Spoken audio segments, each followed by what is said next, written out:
Les ex, c'est boulet. Retourner avec son ex, c'est comme ravaler son vomi. Ce n'est pas Carrie Bradshaw qui nous dira le contraire. Pendant près de 10 ans, elle a couru derrière un seul et même homme, Monsieur Bick. Alors qu'elle a du mal à s'installer en couple, et qu'elle continue de penser à lui, de son côté, Monsieur refait sa vie. Il enchaîne les mariages.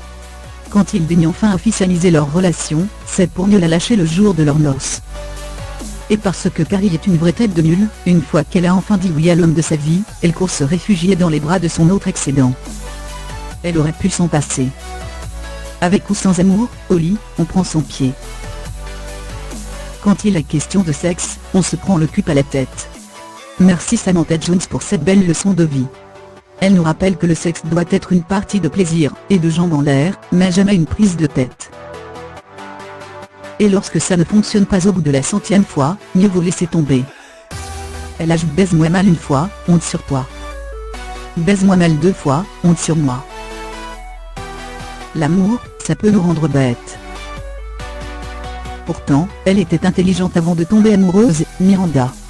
Ne jamais perdre de vue qui l'on est vraiment. Être célibataire, c'est cool. Avant, être célibataire signifiait habituellement que personne ne voulait de vous. Maintenant, cela signifie que vous êtes belle, sexy et que vous prenez le temps de décider comment vous voulez vivre votre vie, et avec qui vous avez vraiment envie de la passer. C'est d'ailleurs grâce à son célibat que Carrie apprend à mieux se connaître et à apprivoiser ses désirs. Je cherche l'amour. Le vrai amour. Celui qui est ridicule, qui m'embête et me consume. Celui sans lequel je ne pourrais pas vivre. L'indépendance. Certaines femmes ne sont pas destinées à être apprivoisées. Peut-être qu'elles veulent vivre librement et trouver quelqu'un comme elles. Avant de s'engager, il vaut mieux tester. Celle-ci, on la doit à Charlotte York.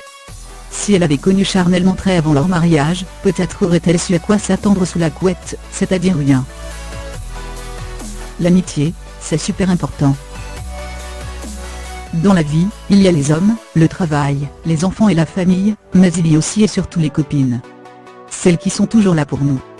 Les rêves changent, la mode varie tout le temps mais l'amitié ne perd jamais de sa splendeur. L'homme parfait n'existe pas. Le mec idéal n'est qu'une illusion. Quand t'as compris ça, tu peux commencer à vivre. C'est ce qui arrive à Charlotte. Alors qu'elle a cherché pendant des années le partenaire parfait, elle tombe amoureuse d'un avocat chauve et bedonnant. Elle va alors vivre une belle histoire d'amour, profonde et sincère. Une leçon d'amour propre.